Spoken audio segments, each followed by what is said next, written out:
Hello hello.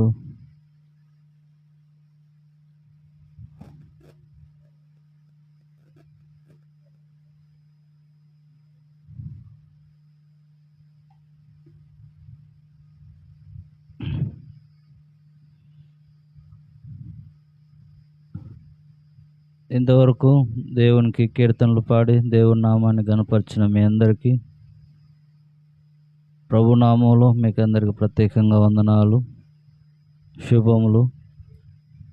ఈ సమయంలో మరి వాక్యానికి వెళ్ళే ముందుగా చిన్న ప్రార్థించుకుందాం. పరిశుద్ధుడైన తండ్రి, ప్రేమ కలిగిన దేవా, మీ పరిశుద్ధమైన నామమునకు స్తోత్రము చెల్లిస్తున్నాం. సర్వశక్తిమంతుడా, మీకు స్తోత్రాలు నాయన. ఈ యొక్క పరిశుద్ధమైన దినములో ఈ లైవ్లో మా తండ్రి మీ వాక్యాన్ని బోధించుటకు, మీ సన్నిధిలో నిలబడుటకు మీరు ఇచ్చిన అవకాశాన్ని బట్టి మీకు స్తుతులు చెల్లిస్తున్నాం. ఎందరైతే మా తండ్రి లైవ్ ప్రోగ్రాన్ని వీక్షిస్తున్నారో వారందరినీ జ్ఞాపకం చేసుకునండి. వారు కూడా శ్రద్ధగా మీ మాటలు వినగలుగునట్లు దయచూపండి. వారికి మంచి జ్ఞానమును మీరు దయచేయమని కోరుకుంటూ, సమస్తం మీ చేతులకు అప్పగించుకుంటూ, మీరే మా తండ్రి అన్ని విషయాల్లో మీ తోడ్పాటు అనుగ్రహించి మీ బిడ్డలకు మా తండ్రి మీరే మా తండ్రి విలువైన మాటలు, వారికి అవసరమైన మాటలు మీ లేఖనముల ద్వారా అందించమని కోరుకుంటూ, యేసుక్రీస్తు వారి శ్రేష్టమైన నామంలో ప్రార్థన చేసి అడిగి వేడుకొనుచున్నాము తండ్రి, ఆమేన్.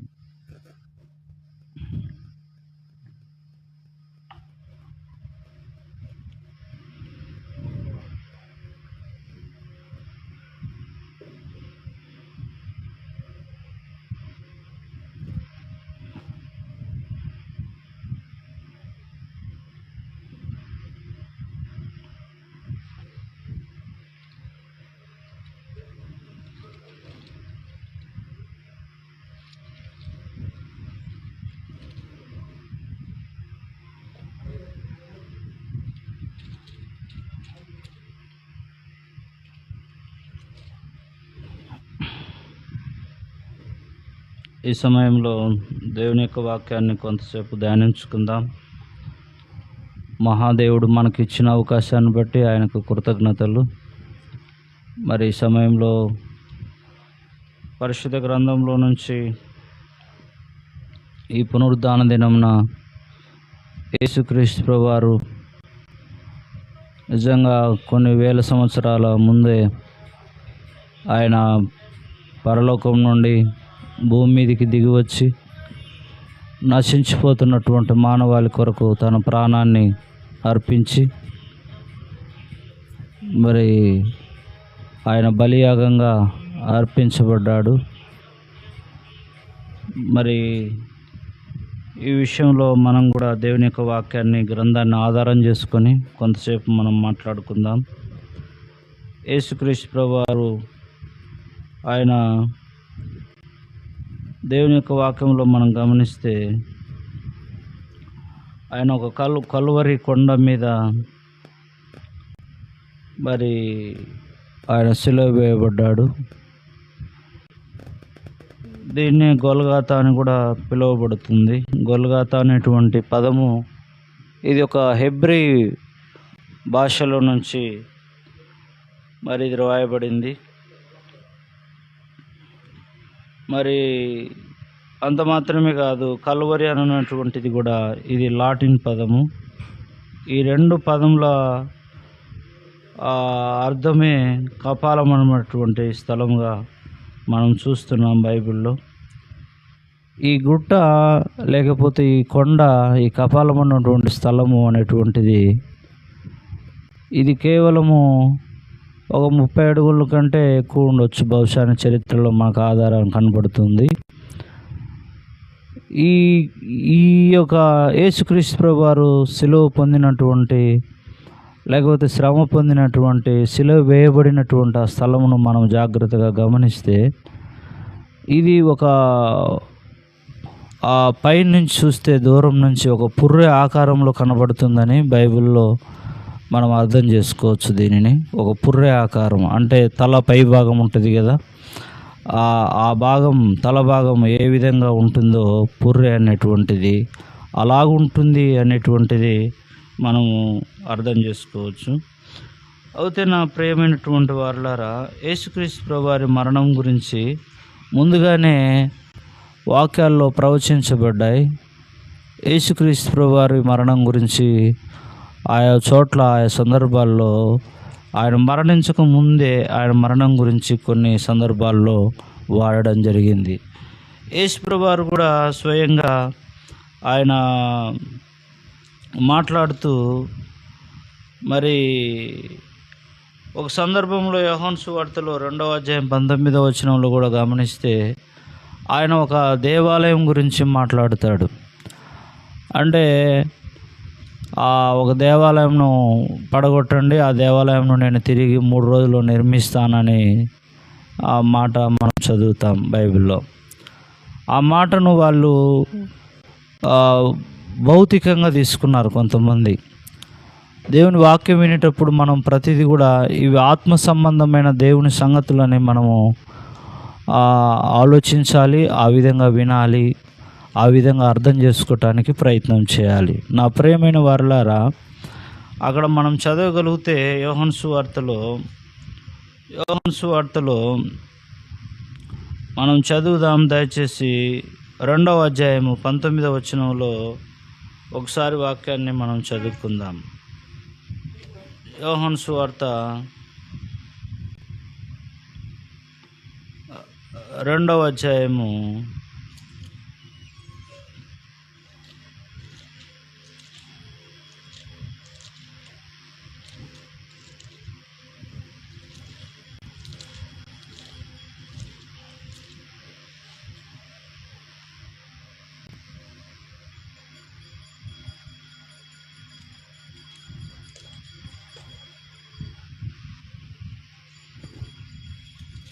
2వ అధ్యాయము 19వ వచనాన్ని మనము క్షుణ్ణంగా మనం చదువుకుందాం. యేసు ఈ దేవాలయమును పడగొట్టుడే 3 దినముల్లో దాన్ని లేపుదునని వారితో చెప్పాను. ఇక్కడ మీరు గమనించినట్లయితే నా ప్రియమైన వారులారా, ఇక్కడ అక్కడ ఉన్నటువంటి వారు ఈ మాట విని ప్రభు యొక్క అధికారాన్ని వాళ్ళు ప్రశ్నిస్తున్నట్టుగా మనం అర్థం చేసుకోవచ్చు. ఎందుకంటే వాళ్ళు యేసుక్రీస్తు వారు మాట్లాడింది ఆయన ఒక భౌతిక సంబంధమైన ఒక దేవాలయం గురించి మాట్లాడినారని వాళ్ళు అనుకుంటున్నారు. అందుకే అక్కడ ఏమని రాయబడిందంటే, యేసుక్రీస్తు ప్రభువారు అన్న మాట, ఈ దేవాలయంను పడగొట్టుడి, 3 దినముల్లో దాన్ని లేపుదునని వారితో చెప్పాను. 20వ వచనం కూడా చదువుకుందాం. యూదులు ఆ దేవాలయమును 46 సంవత్సరములు కట్టిరే, నువ్వు 3 దినముల్లో దాన్ని లేపుదువా అనేది. చూడండి నా ప్రియమైన వారులారా, వాస్తవానికి ఇక్కడ దేవాలయం అంటే ఏ దేవాలయం అనేటువంటిది వాళ్ళు ఆలోచించలేకపోయారు. యేసుక్రీస్తు ప్రభువారు యొక్క ఉద్దేశాన్ని వారు సరిగా ఎరగలేకపోయారు. యేసుక్రీస్తు ప్రభువారు దేవాలయం అని అనగానే వాళ్ళు ఏమంటున్నారంటే, ఈ దేవాలయము యూదులు నిర్మించి దాదాపు 46 సంవత్సరాలు అయింది. కాబట్టి నువ్వు దీన్ని 3 దినాల్లో ఎలా తిరిగి దీన్ని లేపగలవు, లేకపోతే ఎలా నిర్మించగలవు, ఎలా దీన్ని కట్టగలవు అని చెప్పేసి వారు ప్రశ్నిస్తున్నారు. అయితే ఆయన తన శరీరమున దేవాలయం గురించి మాట చెప్పానని బైబిల్ రాయబడింది. యేసుక్రీస్తు వారు ఆయన శరీరం అనే దేవాలయం గురించి మాట్లాడాడు. వాళ్ళు ఏమనుకుంటున్నారంటే భౌతిక సంబంధమైన దేవాలయం గురించి వాళ్ళు ఆలోచన చేస్తూ ఉన్నారు. యేసుక్రీస్తు వారు తన శరీరం అనే దేవాలయం గురించి ఆయన మాట్లాడుతున్నాడు. అంటే యేసుక్రీస్తు వారు మరణాన్ని గురించి ఆయన ముందుగా ఆయన ప్రవచిస్తున్నాడు అన్నమాట. అంటే ఒకరోజు మరణం వస్తుంది, ఒకరోజు చనిపోబోతున్నాను పాపుల కొరకి, సమాధి చేయబడడం, తర్వాత 3వ దినమున తప్పకుండా లెగుస్తాననే విషయాన్ని ఆయన అక్కడ దృఢపరుస్తూ ఉన్నట్టుగా వాక్యం మనం అర్థం చేసుకోవచ్చు. అయితే వాళ్ళు ఏం చేస్తున్నారంటే యేసుక్రీస్తు ప్రభువారిని సిలువ వేయబడినప్పుడు కూడా కొంతమంది, నువ్వు దేవాలయం పడగొట్టి 3 దినములు లేపువాడా, నిన్ను నువ్వు కాపాడుకో అని చెప్పేసి, లేకపోతే రక్షించుకో అని చెప్పేసి వారు హేళనగా చులకనగా ప్రభును మాట్లాడినట్టు కూడా మనము వాక్యంలో చూడగలుగుతాం. కాబట్టి నా ప్రియమైన వర్లారా, ఈ మాటను మనం చాలా జాగ్రత్తగా ఆలోచించగలిగితే, ఆయన ఆయన తన శరీరమును దేవాలయమును గురించి ఈ మాట చెప్పినని 21వ వచనంలో మనం చూస్తాం. అంటే వాళ్ళు 46 సంవత్సరాలు కట్టారు కదా, ఈయన 3 రోజుల్లో ఎలా నిర్మించగలడు అనేది వాళ్ళ యొక్క ఉద్దేశము.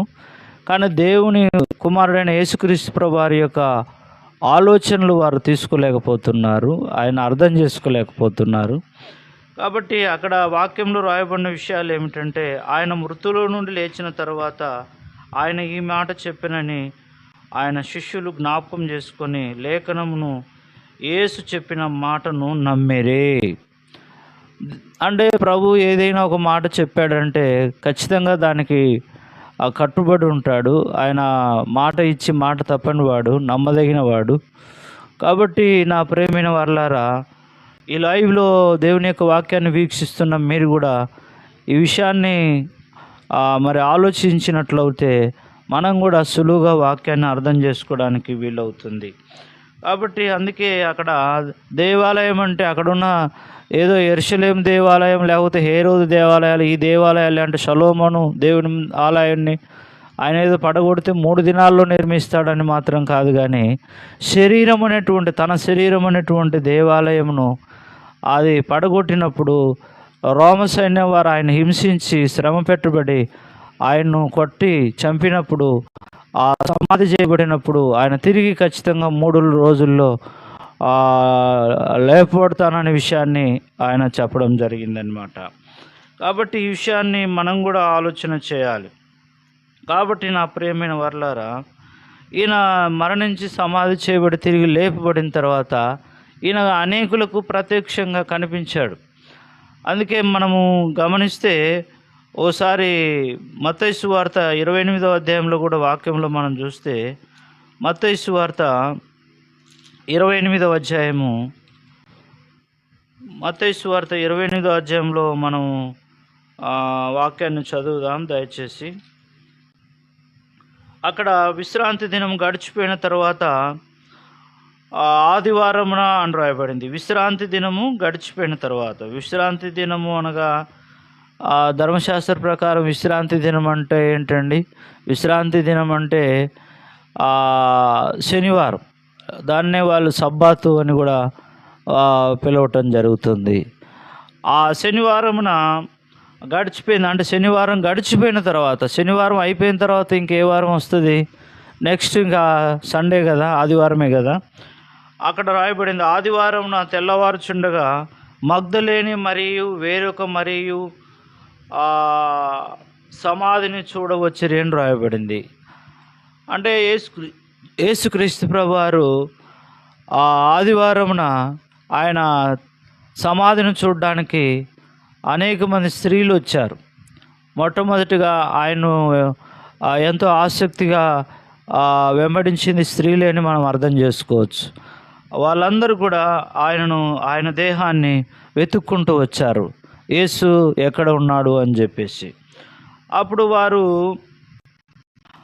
మరి అంటే మగ్దలేని మరియు వేరొక మరియు మరి సమాధిని చూడవచ్చి, అప్పుడు ఇదిగో ప్రభుదూత పరలోకం నుండి దిగి వచ్చి రాయి పొర్లించి దాని మీద కూర్చుండేను అని రాయబడిందండి. చూడండి, నిజంగా ఇదొక యేసుక్రీస్తు ప్రభువారి మరణంలో ఇది కూడా ఒక అద్భుతం వాస్తవంగా. ఎందుకంటే యేసుక్రీస్తు ప్రభువారు పరలోకం నుండి అద్భుత వచ్చి రాయి పొర్లించినట్టు చూస్తున్నాం. ఈ రాయి ఇది యేసుక్రీస్తు ప్రభువారిని మరణించినప్పుడు రోమ ప్రభుత్వం వారు ఆ సమాధుల దేహాన్ని పెట్టి ఒక పెద్ద రాయిని అక్కడ పొర్లించారు, అడ్డం పెట్టారు. దానికి ఒక ముద్ర కూడా వేశారు, సీలు వేశారు. అంటే ఇది అధికారపూర్వకమైనటువంటి ముద్ర వేశారు వాళ్ళు. ఆ సందర్భంలో ఆ రాయి ఎలా పొర్లించబడిందంటే, అక్కడ పరలోకం నుండి ఒక దూత వచ్చి ఆ రాతిని పొర్లించను రాయబడింది, ఆ వాక్యంలో రాయబడింది. కాబట్టి నా ప్రియమైన వారలారా, అక్కడ మనం చదవగలిగితే ఆ దూత స్వరూపము మెరుపు వలె నుండెనని చెప్పేసి రాయబడింది. అతని వస్త్రము హిమమంత తెల్లగా ఉండెను. యేసుక్రీస్తు ప్రభువారి వస్త్రాలు హిమమంత తెల్లగా ఉన్నాయంట. హిమమంత తెల్లగా, అవి మహిమా వస్త్రాలు. యేసుక్రీస్తు ప్రభువారు ఆ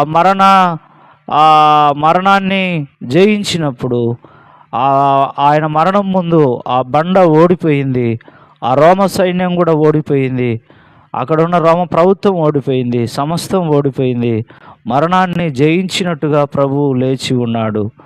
నా ప్రియమైన వారలారా, ఆయన అజేయుడిగా లేచి ఉన్నాడు.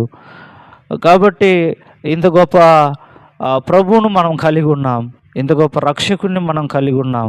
ఆయన మరణాన్ని జయించిన వాడు, పరిశుద్ధుడు, ఆయన నిష్కళంకుడు, ఏ పాపం లేనివాడు. ఆయన మా సర్వమానవాళి కొరకు తన రక్తమంతా కార్చి తన ప్రాణాన్ని బలిగా అర్పించిన వాడు.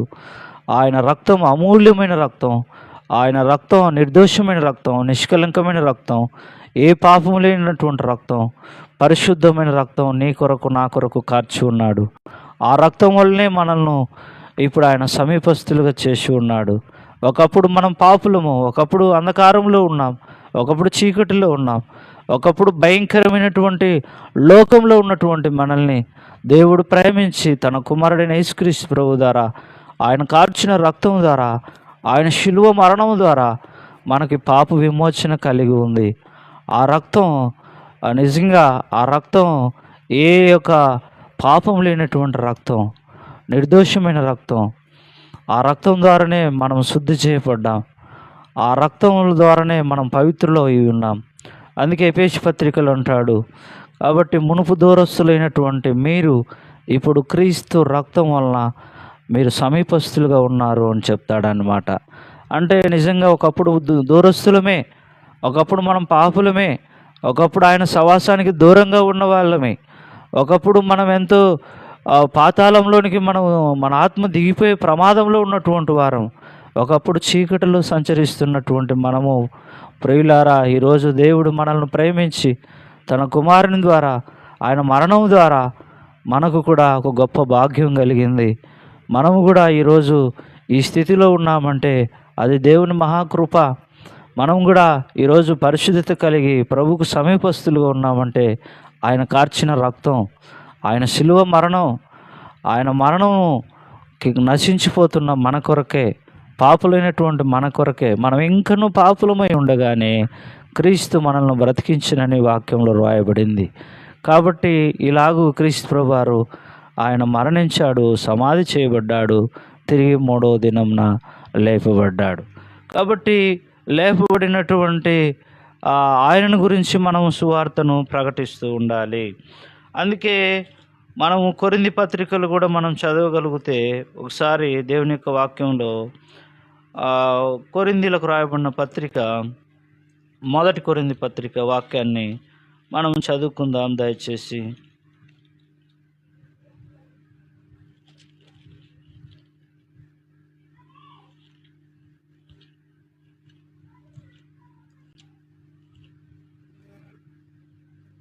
మొదటి కొరింథీలకు రాసిన పత్రిక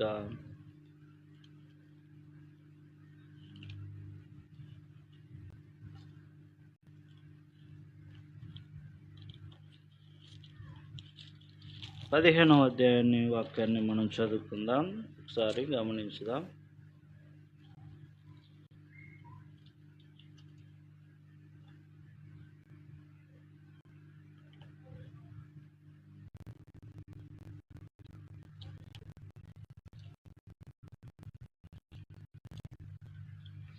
అక్కడ ఏమని రాయబడిందంటే,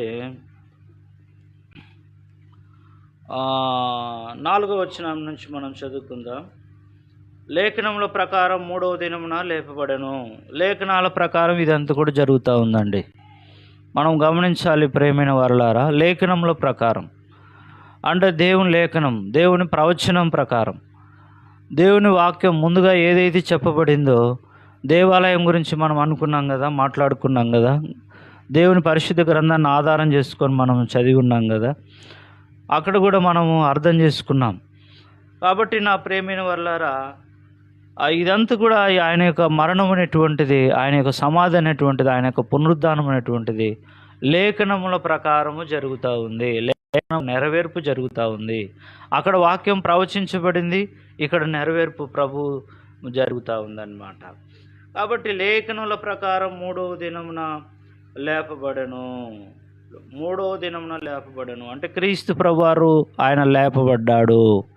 ఎన్నో దినం లేపబడ్డాడు? మూడవ దినమున లేపబడ్డాడు. ఆయన విశ్రాంతి దినానికి ముందు ఆయన మరణించాడు. అంటే శుక్రవారము ఆయన మరణించాడు. శుక్రవారం ఉదయకాల సమయంలో ఆయనను సిలువ వేశారు. ఆ ఉదయం 9 గంటలకే ఆయనకు సిలువ వేశారు. ఆయన దాదాపు 6 గంటల పాటు సిలువలో వ్రేలాడుతూ ఉన్నాడు. ఎంతో శ్రమను అనుభవించాడు. ఆయన ఎన్నో అవమానాలు భరించాడు సిలువలో. ఆయన ఆ సిలువ ఎందుకు వేయబడిందంటే పాపులను రక్షించుట కొరకు ఆ సిలువ వేయబడి ఉన్నది. నా ప్రియమైన వారలారా, కేవలం నశించిపోతున్న మన కొరకు ఆ సిలువ వేయబడింది. అంటే పాపుల కొరకు వేయబడినటువంటి సిలువ, పాపులను రక్షించుటకు వేయబడినటువంటి సిలువ. కాబట్టి ఈ సిలువ ద్వారా ఆయన అక్కడ సిలువ వేయబడి భూమికి ఆకాశానికి మధ్యలో ఆయన సిలువకు 3 మ్రేకులతో కొట్టబడి అక్కడ చనిపోయి ఆయన చంపబడి ఆయనను సమాధిలో ఉంచి ఆయన శనివారం అంతా కూడా సమాధిలోనే ఉన్నాడు. ఆదివారమున తెల్లవారుచుండగా ఆయన అక్కడికి వెళ్ళిన స్త్రీలకు ఆయన కనపడ్డాడనమాట. ఆయన అక్కడ లేడు అని చెప్పేసి వాక్యంలో రాయబడింది. మనం ఇందాక మత్తయి సువార్తలో మనం చదువుకున్నాం కదా, దయచేసి మనం గమనిస్తే అక్కడ 6వ వచనంలో 28వ అధ్యాయం 6వ వచనంలో మీరు చూడగలిగితే మత్తయి సువార్తలో ఆయన ఇక్కడ లేడు అని చెప్పేసి రాయబడింది. ఆయన ఇక్కడ లేడు, తాను చెప్పినట్టే ఆయన లేచి ఉన్నాడు. నా ప్రియమైన వరలారా, అవును, వాస్తవమే, ఆయన ఇక్కడ లేడు. తాను చెప్పిన విధముగా తిరిగి లేచెను వెల్లుడి గలిలయకు. తను చెప్పిన విధమున తిరిగి లేచెను వెల్లుడి గలిలయకు. గీతం గీతం జయ జయ గీతం జయమర్బటించెదము. యేసురాజు లేచెను హల్లెలూయా జయమర్బటించెదము. యేసురాజు లేచెను హల్లెలూయా జయమర్బటించెదము. యేసుక్రీస్తు ప్రభువారు ఆయన చెప్పినట్టుగానే ఆయన లేచి ఉన్నాడు. తాను చెప్పినట్టే 3వ దినమున ఏ విధంగా లేపబడతాను, ఏ విధంగా మరణాన్ని జయిస్తానని చెప్పి ఉన్నాడు. ఆ లేఖనం నెరవేర్పును మనం చూడగలుగుతున్నాం. ఆయన ఇక్కడ లేడు.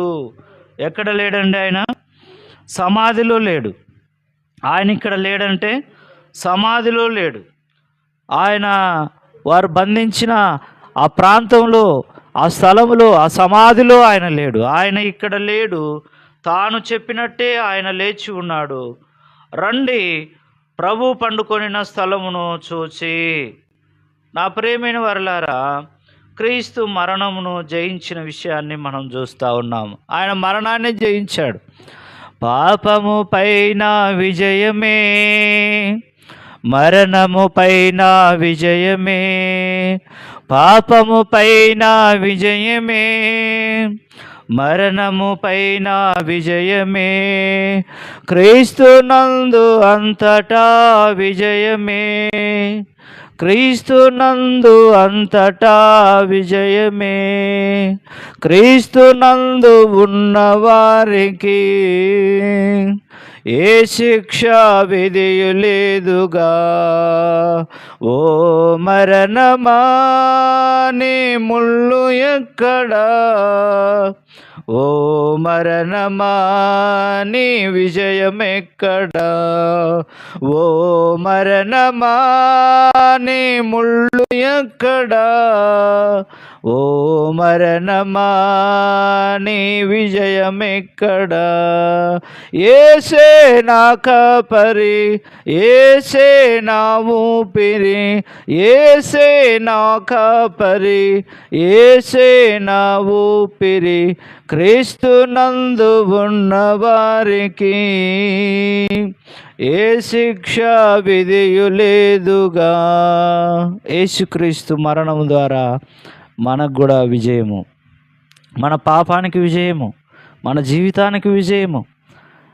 కాబట్టి నా ప్రియమైన వారలారా, యేసుక్రీస్తు ప్రభువారు ఇంతగా మన పట్ల ఆయన ప్రాణాన్ని, త్యాగాన్ని, ఆయన బలియాగాన్ని మనం జ్ఞాపకం చేసుకోవాలి. ఎందుకంటే ఎవరు చూపించని ప్రేమ ఆయన మన పట్ల చూపించాడు. మన తల్లిదండ్రులు కూడా చూపించలేదు.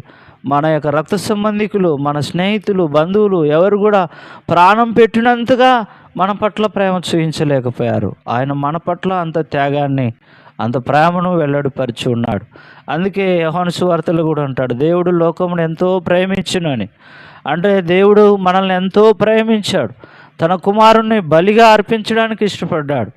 ఆయన కుమారుని యందు ఎవరైతే విశ్వసిస్తారో, ఆయన మరణంలో నుంచి దాటి ఆయన జీవంలోనికి వచ్చి ఉన్నాడని ఎవరైతే విశ్వసిస్తారో, ఆయన దేవుడు మృతుల్లో నుండి యేసుక్రీస్తు ప్రభువారిని లేపి ఉన్నాడని ఎవరైతే విశ్వసిస్తారో, వారు కూడా ఖచ్చితంగా నిశ్చయముగా ఆయన వెంబడించగలం. మనము కూడా ఆయనతో సవాసం చేయగలం, ఆయనతో మనము జీవించగలం, ఆయనతో యుగయుగాలు మనం ఉండగలం. ఆయనతో కూడా సంతోషంగా, సమాధానంగా, ఆకలి దప్పులు లేనటువంటి స్థలంలో మనం కూడా ఆయనతో కలిసి ఉండే మహాభాగ్యము దేవుడు తన పిల్లలకి అనుగ్రహిస్తూ ఉన్నాడు. కాబట్టి నా ప్రియమైన వారలారా, ఆలోచించండి. ఇంకా లోకం వైపు చూస్తున్నావేమో, ఒకసారి ప్రభువైన యేసుక్రీస్తు వారి శిలువ వైపు చూడు. ఆయన పునరుద్ధానాన్ని జ్ఞాపకం చేసుకో. ఆయన నీ కొరకు సిలువ వేయబడ్డాడు, నీ పాపముల కొరకు సిలువ వేయబడ్డాడు. ఆయన నీ కొరకు సమాధి చేయబడ్డాడు, ఆయన నీ కొరకు తిరిగి లేపబడి ఉన్నాడు. నువ్వు ఏ విధంగా యేసుక్రీస్తు వారి గురించి, ఆయన మరణం గురించి, ఆయన పునరుద్ధానం గురించి విని నీ పాపాలు ఒప్పుకొని, నీ పాపాలు విడిచిపెట్టి నువ్వు బాప్తిసం పొందుతున్నావో, నువ్వు కూడా లేపబడుతున్నావు. నువ్వు కూడా క్రీస్తు ప్రభు మరణంలో పొందుతూ నువ్వు కూడా మరణాన్ని జయించగలుగుతున్నావు. అందుకే రామపత్రికలు అంటాడు కదా. కాబట్టి క్రీస్తు యేసులోనికి బాప్తిసం పొందిన మనమందరం కూడా ఆయన మరణంలోనికి వెళ్ళితేరని మీరు ఎరుగరా అంటాడు. కాబట్టి క్రీస్తు యేసులోనికి, ప్రభువైన యేసుక్రీస్తులోనికి బాప్తిసం పొందిన మనము ఆయన మరణంలోనికి మనం కూడా పొందుతున్నాం. కాబట్టి ఎంత మహాభాగ్యము నా ప్రియమైన వారలారా. ఇది దేవుడు మనకిచ్చిన గొప్ప అవకాశం, ఒక మంచి తరుణం. ఈ విషయాన్ని జ్ఞాపకం చేసుకుంటూ ఆయన అనేకులకు కనబడ్డాడు. ఆయన మరణాన్ని జయించిన తర్వాత, ఆయన పునరుద్ధానుడైన తర్వాత ఆయన అనేకులకు కనబడ్డాడు. మనం ఇందాక చదువుకున్నాం, మగ్దలేని మరియకు కనపడ్డాడు, వేరొక మరియకు కనిపించాడు. ఇంకా అంత మాత్రమే కాకుండా ఆయన అనేకులకు కనిపించాడు అన్నమాట. ఇతర స్త్రీలకు కూడా కనిపించాడు. అంత మాత్రమే కాకుండా ఆయన లూకా సువార్త 24వ అధ్యాయంలో కూడా మనము 36వ వచనంలో చూస్తే ఆయన శిష్యులకు కూడా కనిపిస్తాడనమాట. 11 మంది శిష్యులు అక్కడ ఉన్నప్పుడు, ఆ 11 మంది అని ఎందుకు రాయబడిందంటే ఆ టైంలో అక్కడ పిలాతు అక్కడ లేడనమాట. కాబట్టి ఒకసారి క్షమించండి, ఆయన తోమా అక్కడ లేడు. ఆ సందర్భంలో ఆ 11 మందికి కూడా ఆయన ప్రత్యక్షమయ్యాడు. అంటే మగ్దలేని మరియకు ప్రత్యక్షమయ్యాడు, అలాగే వేరే అనేక మంది స్త్రీలకు ప్రత్యక్షమయ్యాడు, అలాగే 11 మంది శిష్యులకు కూడా ఆయన ప్రత్యక్షమయ్యాడు. దూత చెప్తుంది, మీరు వెళ్ళి అనేకులకు, ఆయన శిష్యులకు కూడా ఈ విషయాన్ని తెలియపరచండి. ఆయన ఇక్కడ లేడు. ఎక్కడ లేడు? ఆయన సమాధిలో లేడు. ఆయన లేచి ఉన్నాడు, ఆయన తిరిగి లేపబడి ఉన్నాడు, ఆయన మరణాన్ని జయించి ఉన్నాడు, ఆయన పునరుద్ధానుడై ఉన్నాడు. ఈ విషయాన్ని మీరు అందరికి కూడా ప్రచారం చేయండి. క్రీస్తు సువార్తను మనం కూడా ప్రకటించాలి. క్రీస్తు మరణాన్ని జయించి ఉన్నాడనే విషయాన్ని మనం కూడా అనేకులకి ఈ సత్యాన్ని తెలియపరచాలి. ఆయన నశించిపోతున్న మానవాళి కొరకు తన ప్రాణాన్ని ఈ విధంగా బలిగా అర్పించి తిరిగి లేపబడి ఉన్నాడు. నువ్వు విశ్వసిస్తే నువ్వు కూడా లేపబడుతున్నావు. నువ్వు ఆయన్ను నమ్మితే నువ్వు కూడా నిలవబడగలుగుతున్నావు. ఆయన యందు నువ్వు సంపూర్ణంగా ఆయన మీద ఆధారపడగలిగితే నువ్వు కూడా ఆయనతో కూడా యుగయుగాలు జీవించేటువంటి గొప్ప అవకాశం, ఆ ధన్యత దేవుడు మనకి ఇచ్చి ఉన్నాడు. కాబట్టి ఈ విషయాన్ని గురించి ఆలోచించండి. ఎందుకంటే మరలా ఆయన తోమాకు కూడా కనిపించాడు. వాళ్ళ ఇంటిలో అందరూ ఉన్నప్పుడు వారి మధ్యలో ఆయన ప్రత్యక్షమయ్యాడు. వారందరూ అనుకున్నారు ఇది భూతమేమో అనుకున్నారు, ఇది దయమేమో అనుకున్నారు. ఆయన హిమమంత తెల్లటి వస్త్రాలు ధరించి వారి మధ్యలో ప్రత్యక్షమయ్యాడు. నా ప్రియమైన వారలారా, తోమా ఇప్పుడైనా నువ్వు కనీసం నా గాయాలను చూడు అంటాడు ప్రభువారు. నువ్వు నమ్మలేకపోతున్నావు. ఇదిగో నా ప్రక్కలో సైన్యం వాళ్ళు ప్రక్కలో బళ్ళెపోటు పొడిచారు కదా, ఇదిగో ఆ మేకులకు దిగగొట్టారు కదా, నా చేతుల్లో గాయాలు చూడు, నా కాళ్ళలో ఉన్న గాయాలు చూడండి, మేకులతో బిగగొట్టబడిన గాయాలు. ఇప్పటికైనా చూడండి, నమ్మండి. చూచి నమ్ముట కంటే చూడక నమ్మిన వారు ధన్యులని చెప్పాడు ప్రభువారు. దేవుని వాక్యం వింటున్న నువ్వు కూడా నా ప్రియమైన సోదరి సోదరుడా, ప్రభువు నందు విశ్వాసం ఉంచు.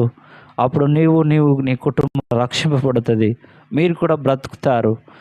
ఎవరైతే నా యందు విశ్వాసం ఉంచుతాడో వాడు చనిపోయిన తిరిగి లేపబడతాడని వాక్యం రాయబడింది. మరణంలో నుంచి మనం జీవంలోనికి దాటుతూ ఉన్నాం. యేసుక్రీస్తు ప్రభువారు ఏ విధంగా సజీవుడుగా ఉన్నాడో ఆ విధంగా ఆయన యందు విశ్వాసం ఉంచుకుంటే మనం కూడా తప్పకుండా మరణం నుంచి జయించబడుతున్నాం, లేపబడుతున్నాం. కాబట్టి ఈ విషయాలు జాగ్రత్తగా ఆలోచన చేయండి. యేసుక్రీస్తు ప్రభువారి పునరుద్ధానం గురించి మీకు కొంత మీ ముందుకు తీసుకొచ్చి ఉన్నానని నమ్ముతూ ఉన్నాను. ఈ విషయాలు మీరు కూడా ఆలోచించండి, వాక్యాన్ని ధ్యానించండి, వాక్య ప్రకారం జీవించడానికి ప్రయత్నం చేయండి. మీరు కూడా ఒక మంచి ప్రార్థన పరులుగా జీవించండి. సత్యమైన సంఘంలో మీరు స్థిరపరచబడి బలపరచబడి దేవుని యొక్క మెండైన దీవెనల ఆశీర్వాదములు మీరు పొందుకోవాలని ప్రభు పేరట మిమ్మల్ని వేడుకుంటూ మీ అందరికీ వందనాలు చెల్లిస్తూ, దేవుని చిత్తం అయితే దేవుడు మనకు అవకాశం ఇచ్చినట్టయితే మరలా వచ్చే లైవ్లో మనం కలుసుకుందాం. చిన్న ప్రార్థన చేసుకుని ముగించుకుందాం. పరిశుద్ధుడైన తండ్రి, ప్రేమ కలిగిన దేవా, మరొకసారి మీకు స్తోత్రములు. ఇదిగో మా దయగలిగిన తండ్రి నాయన, మీ యొక్క కుమారుడైన యేసుక్రీస్తు ప్రభువారి యొక్క శిలువ మరణం గురించి, పునరుద్ధానం గురించి కొన్ని మాటలు మీరు మాతో మాట్లాడుతూ వచ్చినందుకే మీకు స్తోత్రాలు. మీ బిడ్డల మధ్యలోనికి తీసుకొని వచ్చిన విషయాలను బట్టి మీకు స్తుతులు చెల్లిస్తున్నాం. విన్న వారిని దీవించండి దేవా, ఆశీర్వదించండి నాయన. వారు కూడా నా కొరకే ప్రభు మరణించి ఉన్నాడు, నా పాపం నిమిత్తం మరణించి ఉన్నాడు, ఆయన సమాధి చేయబడి ఉన్నాడు, తిరిగి లేపబడి ఉన్నాడు, 3వ దినం లేఖనముల ప్రకారం లేపబడి ఉన్నాడు అనే విషయాన్ని వారు గ్రహించి ప్రభునందు విశ్వాసంతో వారు ముందుకు వెళ్ళడానికి దయచూపండి, సహాయం చేయండి నాయన. వారిని ఆత్మికంగా ప్రతి బిడ్డను కూడా బలపరచండి దేవా. సత్యమైన విషయాలు విని సత్యమైన సంఘంలో ఉండి వారు కూడా నాయన వాక్యమందు స్థిరపరచబడి వారు కూడా వారు వేరుపారి బలపరచబడినట్లు సహాయం చేయండి. మీ మెండైన దేవుని ఆశీర్వాదంతో నింపమని ప్రార్థిస్తూ, దయగలిగిన తండ్రి మీ చిత్తం అవుతే, మీరు అక్కడ ఆలస్యమైనట్లయితే మరలా ముందున్నటువంటి లైవ్ ప్రోగ్రాంలో మేమందరం కలుసుకునే పర్యంత వరకు కూడా మీ కాపుదల, మీ భద్రత దయచేయమని, ఎవరైనా నాయన ఈ సమయంలో అనారోగ్యంతో ఉన్నట్లయితే వారి కొరకు ప్రార్థిస్తున్నాం. ఎవరైతే మా తండ్రి సమస్యలతో ఉన్నారో వారి కొరకు ప్రార్థిస్తున్నాం. దయతో జ్ఞాపకం చేసుకునండి దేవా.